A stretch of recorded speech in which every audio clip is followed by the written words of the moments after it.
Okay, good morning guys. Good morning, Okay. You are very active. Yes. Oh, they are very active in doing their work. Oh, especially these guys. Oh, especially these guys very energetic. Oh, they're very busy now. Mixing the cement. Okay, oh. They're very busy mixing the cement. Bong, how about you, Bong? Yes. Oh, how are you today, Bong?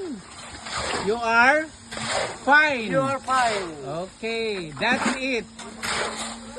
Your performance, Bong, is excellent. And to all of your buddies. Oh, come on, you are all excellent performance. Okay, this is now the pig. Oh, this is the pig. Oh, this is the pig. The pig has 4 legs. Oh, upat man day 4 legs, and it is used for padugo according the tradition here in the Philippines, that if you put a building or house, you have to